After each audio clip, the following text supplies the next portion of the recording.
Good morning, Sean here, Mountains Garage. It's early Wednesday morning, and the first thing I did today was look through my closet and found this classic.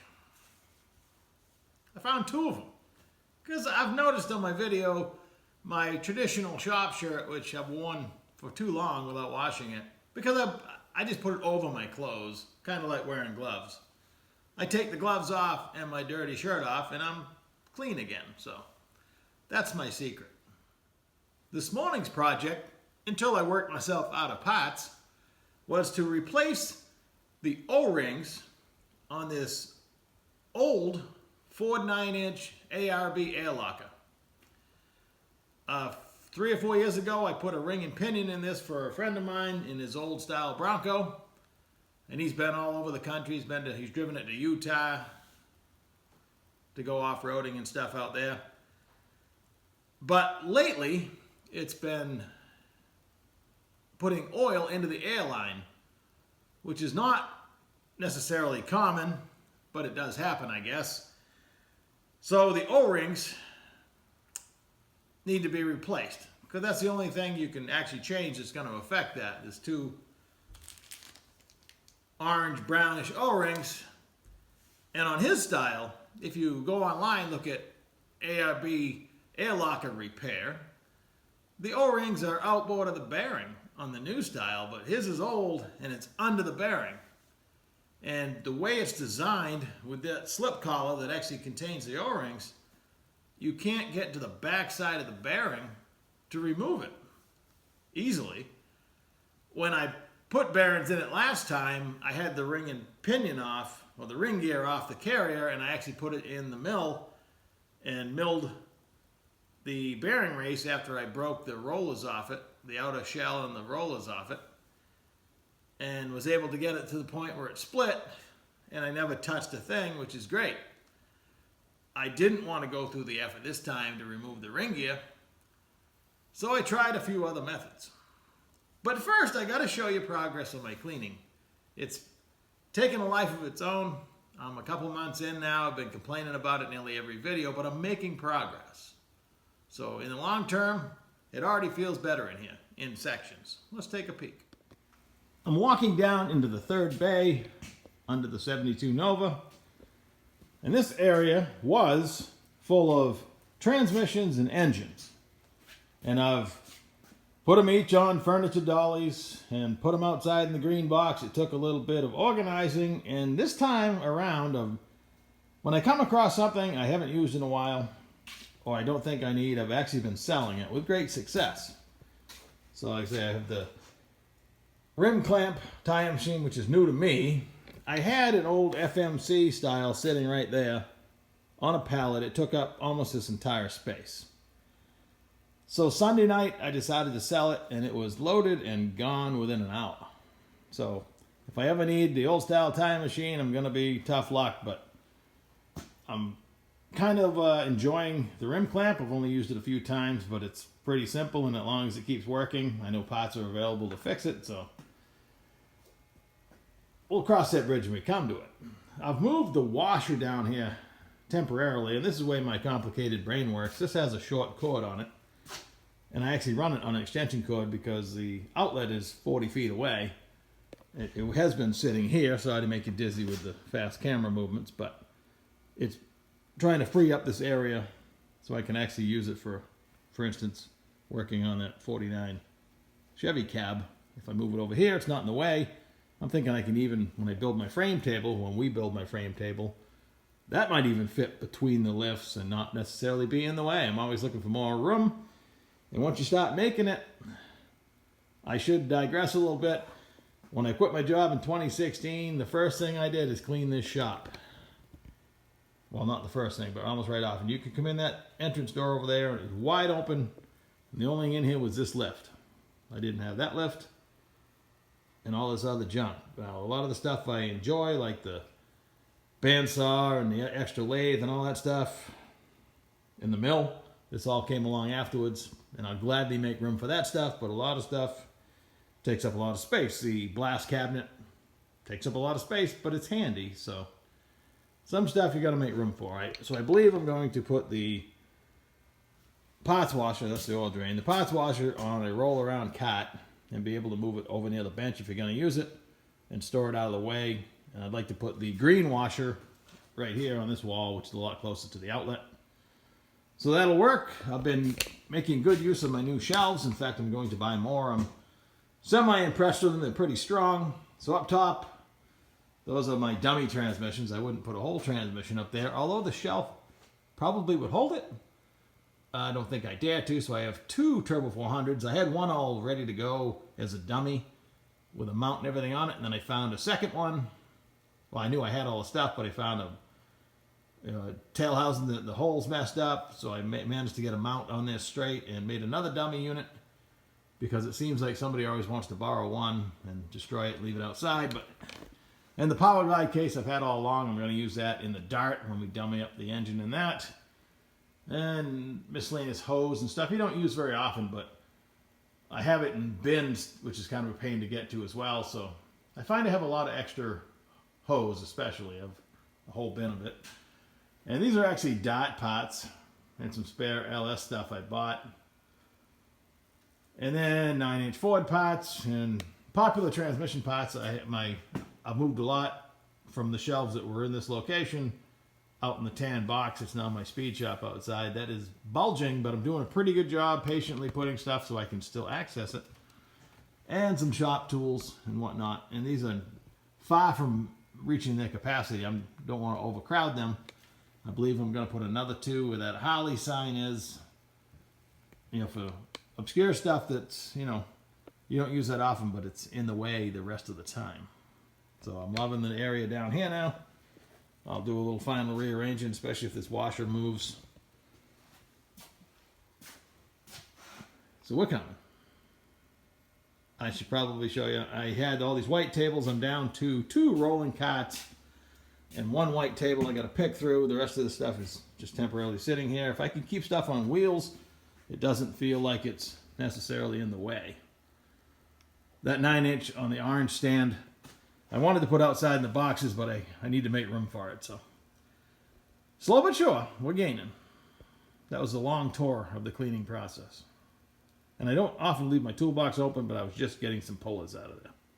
That's actually a pet peeve of mine. I got to keep the doors and drawers shut. I used to work with a guy who got all his drawers open and tipped his box over. Not good. A glimpse of future videos. I've promised I would show the de-rusting of some of these old Pontiac transmission parts that I got out of those water-filled transmissions. I've been slowly trying to save the pieces that I can. So that's cool. And the 49 Chevy, that's a whole project by itself. And I recently, one of the problems with cleaning is I'm bringing stuff home faster than I'm putting it away. This is a 2005 L33 all aluminum 5.3, which is going to go in the Dart. So I figured a nice aluminum LS motor, a lightweight power glide, that's going to be a nice light car. We'll try to, as we assemble it, try to, use lightweight parts if possible. Why not? The 5.3 L33 came dismantled down to this point. The guy was going to gap the rings and put it back together. I'm probably going to do the same thing. I don't know. I'll probably take the crank out and wash the block. Because I'm this far, he's had the front and rear covers off it, so it's not a big deal. Get a look at the bearings, probably reuse them. So it came with the pistons and everything in the box. And the oil pump. He has everything except from the heads up. So in another deal, I got a pair of 862s, which are okay. I'll put them on the shelf or do something with them later on. But I also got a set of 241s, which will probably be my choice. That came in a different deal, but hey. It's all good stuff. I can't believe, I said this before, that you're just tripping over aluminum heads for a Chevrolet where the small and big block stuff are almost non-existent, from the factory. Growing up, I read about them. I certainly couldn't afford any, and I weren't going to run across any and have them sitting in my shop is, almost in the way. So, different times. That's for sure. But back to my complicated mind. The green washer has maybe an 8-foot cord on it. And I've been feeding it with probably a 25-foot extension cord. And it worked fine where it was. Ideally, if I found a location, I would hardwire an outlet in, but we haven't got to that point. So I'm thinking now I need a longer extension cord, and I'm trying to see what I had in stock, because I find when I go to the major home improvement stores, if there's already a bunch of cut wire that nobody picked up, they sell it for half price. So I have several sections of it, and I'm figuring making a longer extension cord. And when it finally occurred to me, why not just put a longer cord on the machine and use my existing extension cord? This way I can reuse the one plug on it. It's hardwired on the other end. Sometimes I overthink it. The answer is too simple. Back to the ARB air locker and the bearing removal. Like I say, this collar didn't allow me to get in with my clamshell bearing removal, which would save the bearing. Without this, I would easily be able to pull the bearing off and reuse it if you had to, because it doesn't really damage it. So in this case, this completely blocks the back side of the race. So just for kicks, 'cause I just pressed them on a few years ago, I took the air hammer, the air chisel, and I just carefully slit the outer retainer that holds all the rollers and let the rollers fall off. So now we had just the race.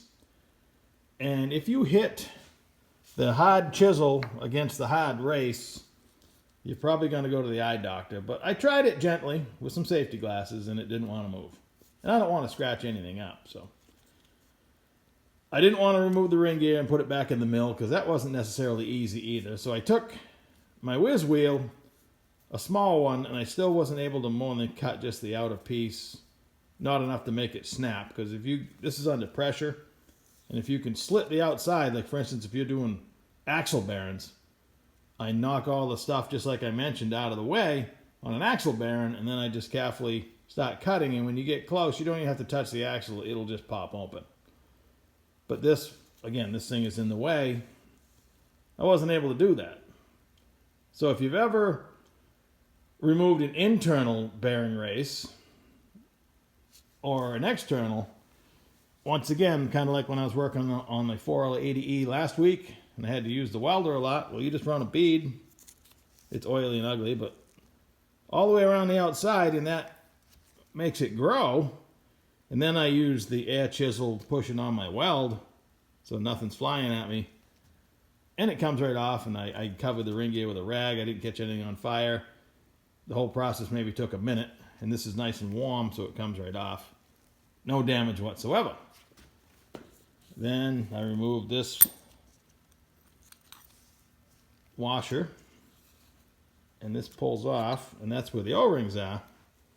That's where the airline came in, and it was just gulping oil. The O-rings appear to be in good shape, and they fit pretty tight, but there's nothing else in this area to change. So, and he's had this thing for decades. It's never done this before, but he's never changed the O-rings. So he got me a set, and if you Google ARB air locker repair, most of the time now, this whole slip collar is outboard of the bearing. But these are inboard, so these are the wrong O-rings. And I had stolen a new bearing out of one of the kits that I have and was going to use it because I wanted to get this done today. But since how the owner of the vehicle is going to source the O-rings, he's going to source me a bearing as well. So guess what? I can now go back to cleaning and doing something else. This is Wednesday. For Monday and Tuesday, I finished the 4L80E and delivered it. And interesting story, I came home with a Holley Terminator for the Dot. I need two of them. I need one for the Gray Nova, the 72 also, but the Dot will probably run first. Don't laugh at me, but that's true. So I wasn't working on this. I knew it wasn't going to be that big a job to just, pull the carrier out, knock a bearing off, and change a couple O-rings, but now I'm hung up for parts, so I can guilt-free go back to cleaning. Not a bad deal.